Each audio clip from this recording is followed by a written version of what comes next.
26,000 ହିତାଧିକାରୀଙ୍କ ration card କଟି ଯାଇଛି। ଦେଖନ୍ତୁ, ଯଦି ଆପଣମାନେ ରାସନ କାର୍ଡ ହିତାଧିକାରୀ ଅଛନ୍ତି ତାହେଲେ 26,000 ରାସନ କାର୍ଡ କଟା ଯାଇଛି।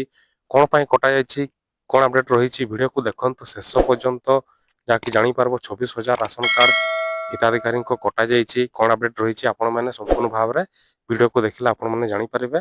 ତ ଦେଖନ୍ତୁ, ରାଜ୍ୟର 18,442 ଜଣ ସରକାରୀ କର୍ମଚାରୀ ଓ ଆୟ ଥିବା 8,150 କୁ ମିଶାଇ ମୋଟ 26,592 ଜଣଙ୍କ ରାସନ କାର୍ଡ କଟା ଯାଇଥିବା ସୂଚନା ମିଳିଛି।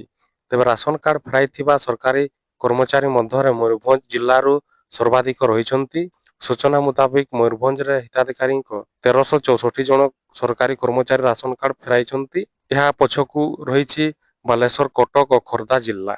ସେହିପରି ଅଧିକ ଆୟ ଥିବା ସତ୍ତ୍ୱେ ଯେଉଁମାନେ ରାସନ କାର୍ଡ ହାତେଇଥିଲେ ସେମାନଙ୍କ କାର୍ଡକୁ ମଧ୍ୟ କାଟି ଦିଆଯାଇଛି। କଟକରୁ ସର୍ବାଧିକ 1,333 ଜଣଙ୍କ କାର୍ଡ କଟିଥିବା ବେଳେ ଓ ଖୋର୍ଦ୍ଧାରୁ 490 ଜଣଙ୍କ କାର୍ଡ କଟିଛି। ରାଜ୍ୟ ଓ କେନ୍ଦ୍ର ସରକାରଙ୍କ ଖାଦ୍ୟ ସୁରକ୍ଷା ଆଇନରେ ରହିଥିବା ନିୟମ ଅନୁଯାୟୀ ଆରସିଏମ ପୋର୍ଟାଲରେ 1,78,074 ଜଣଙ୍କ ରାସନ କାର୍ଡ ଯାଞ୍ଚ କରିବାକୁ କୁହାଯାଇଥିଲା, ଯାହାପରେ ଏହି ନିଷ୍ପତ୍ତି ନିଆଯାଇଛି। ସେହିପରି ରାସନ କାର୍ଡ ଥିବା ଲୋକଙ୍କ ମୃତ୍ୟୁ ସତ୍ତ୍ୱେ ତାଙ୍କ ନାଁରେ ରାସନ କାର୍ଡ ସାମଗ୍ରୀ ଉଠାଉଥିବା ନେଇ ଅଭିଯୋଗ ଦେଇଥିଲା। ତେଣୁ ଏହାକୁ ରୋକିବା ଲାଗି ସରକାର ପଦକ୍ଷେପ ଗ୍ରହଣ କରିଥିଲେ, ଯାହାକୁ ନେଇ 5 ଲକ୍ଷ ମୃତ୍ୟୁଙ୍କ ରାସନ କାର୍ଡକୁ କଟାଯାଇଛି। ଉପରପକ୍ଷରେ ରାଜ୍ୟରେ କେତେକ ସଂଖ୍ୟକ ବାଂଲାଦେଶୀ ଓ ରୋହିଙ୍କ ରାସନ କାର୍ଡ କଟାଯାଇଛି।